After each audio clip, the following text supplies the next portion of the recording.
আসসালামু আলাইকুম। Welcome to Soma's kitchen. Eid আসতে আর কিছুদিন বাকি। এই কাবাব বানিয়ে যদি ঈদের খাবারের লিস্টে রাখেন, সবাই অনেক পছন্দ করবে। এখানে বুটের ডাল নিয়েছি 1 কাপ, সেটা 2 ঘন্টা ভিজিয়ে রেখে তারপর ধুয়ে নিয়েছি। এখানে মুরগির বুকের মাংস নিয়েছি, একটা তেজপাতা ছিঁড়ে দিলাম, দারচিনি এবং 3টা এলাচ দিয়েছি, 1 কাপ পেঁয়াজ কুচি, 1 চামচ ধনিয়া গুঁড়া, 1 চামচ জিরা গুঁড়া এবং সামান্য পরিমাণ লবণ দিয়ে দিলাম, লবণটা স্বাদ মতো। এবার 2 চামচ তেল দিয়ে দিব। এবার পানি দিয়ে দিব সামান্য পরিমাণ, খুব বেশি পানি দিব না। এটা প্রেসার কুকারে দিব, এটা এমনিতেই তাড়াতাড়ি সিদ্ধ হয়ে যাবে। 1 চামচ মরিচ গুঁড়া দিলাম, 1/2 চামচ হলুদ গুঁড়া, সবগুলোকে মিশিয়ে এবার আমি প্রেসার কুকারে ঢাকনাটা লাগিয়ে দেব। 3টা শীষ বাজালে এটা সিদ্ধ হয়ে যাবে। এটা সিদ্ধ হয়ে গিয়েছে, এবার এটাকে আমি বেটে নেব। এটা বেটে নিয়েছি। এবার এর মধ্যে আমি কাঁচামরিচ দিয়ে দিলাম 2টা, পেঁয়াজ বেরেস্তা দিয়েছি 1 কাপ এবং কিছু পুদিনা পাতা কুচি,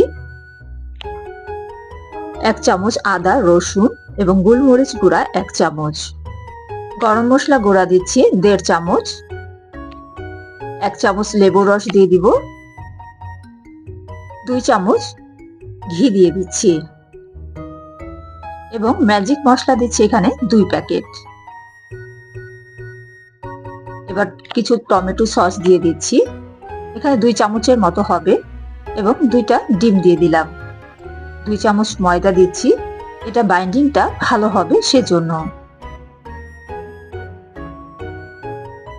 এবার সবগুলোকে আমি ভালো মতো মেখে নেব। এর মধ্যে সামান্য পরিমাণ লবণ দিলাম এবং ব্রেড ক্রাম্ব দিচ্ছি সামান্য পরিমাণে, খুব বেশি ব্যবহার করব না। এটা বাইন্ডিংটাকে আরো বেশি ভালো করবে এবং খেতেও ভালো লাগবে। এটার মাখানোটা ঠিক মতো হলে তবেই কাবাবটা ভালো হবে। তেলে দিলে ভাজার সময় আর ফেটে যাবে না। এবার এটাকে আমি একটা গোল শেপ দিয়ে নেব। সবগুলোকেই আমি এভাবে গোল শেপ দিয়ে নেব। আমি এই কাবাবটা মুরগির মাংস দিয়ে করেছি। যারা গরুর মাংস খেতে পারছেন না, গরুর মাংসে অ্যালার্জি বা কোলেস্টেরল বেশি, তারা কিন্তু মুরগির মাংস দিয়ে খুব সহজেই এই কাবাবটা বানিয়ে নিতে পারেন।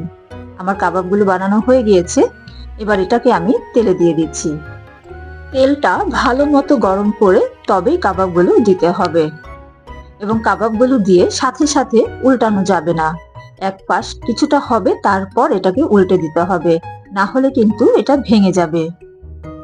আমার কাবাবগুলো কিন্তু খুবই সুন্দর হয়েছে, একটাও ফেটে যায়নি। এক পাশ হয়ে গিয়েছে, এবার অন্য পাশটা আমি উল্টে দিলাম। তেলটা ভালো মতো গরম করে কাবাবটা দেওয়ার পরে চুলার আঁচটা কমিয়ে দিতে হবে এবং অল্প আঁচে এই কাবাবটা ভাজতে হবে। কাবাবটা ভাজা হয়ে গিয়েছে। যারা আমার চ্যানেলটি এখনো সাবস্ক্রাইব করেননি তারা সাবস্ক্রাইব করে ফেলুন এবং এই ভিডিওটি ভালো লাগলে লাইক দিবেন, কমেন্ট করবেন এবং বেশি বেশি শেয়ার করবেন। আল্লাহ হাফেজ।